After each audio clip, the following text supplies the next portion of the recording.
வெறும் செப்பலை மட்டும் செல் பண்ணி என்டையர் ஃபுட்வேர் மார்க்கெட்டே ஒரு பிராண்ட் டாமினேட் பண்ணிருக்கு தெரியுமா? 1970s த டுவோ பிரதர்ஸ் ஒரு பெரிய ப்ராப்ளம் ஒன்னு நோட் பண்றாங்க. அப்ப இந்தியன்ஸ்க்கு ரெண்டே ஆப்ஷன் தான் இருந்துச்சு. ஒன்னு பாட்டாவோட எக்ஸ்பென்சிவ் ஸ்லிப்பர்ஸ், இல்லனா சீப்பான பிளாஸ்டிக் செப்பல்ஸ். அப்ப இருந்த ஒரு பிராண்ட் கூட டியூரபிள் அண்ட் அஃபோர்டபிளா யாருமே ஆஃபர் பண்ணல.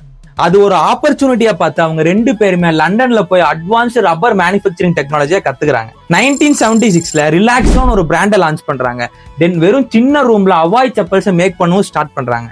அப்போ மக்கள் யாருனாலே நம்ப முடியல எப்படி டியூரபிள் அண்ட் அஃபோர்டபிளா கொடுக்குறாங்கன்ட்டு. அண்ட் ஃபைனலா ஸ்கூல் ஸ்டூடெண்ட்ஸ்ல இருந்து ஒர்க்கர் மட்டும் அவங்க ப்ராடக்ட்டை யூஸ் பண்ணவும் ஸ்டார்ட் பண்றாங்க. அண்ட் 1990sல அவங்களோட ப்ராடக்ட் எல்லா இடத்துக்குமே வருது. 1991ல தான் ஒரு பெரிய சம்பவமே நடக்குது. ஃபாரின் பிராண்ட்ஸ் எல்லாம் இந்தியாக்குள்ள என்டர் ஆகுறாங்க. சோ அதனால மக்கள் எல்லாத்துக்குமே ஆஸ்பிரேஷனல் ப்ராடக்ட்ஸ் மேல இன்ட்ரெஸ்ட் வருது. அப்பதான் ஒரு ஸ்மார்ட் மூவ் பண்றாங்க. ரிலாக்ஸோக்கு கீழே டிஃப்ரெண்ட் பிராண்ட்ஸ் லான்ச் பண்றாங்க. அங்க இருக்கிற ஒவ்வொரு பிராண்டுமே டிஃப்ரெண்ட் செக்மெண்ட்ஸுக்கு தயாரிக்கிறாங்க. இவங்களோட பிராண்ட்ஸ் எல்லாத்துக்குமே இந்தியாவோட பிக்கஸ்ட் செலிபிரிட்டிஸை வச்சு தான் ப்ரமோஷன் பண்ணவும் ஸ்டார்ட் பண்றாங்க. இந்த மாதிரி யூஸ்ஃபுல்லான இன்ஃபர்மேஷனுக்கு மார்க்ஸ்டேக்கை ஃபாலோ பண்ணிக்கோங்க.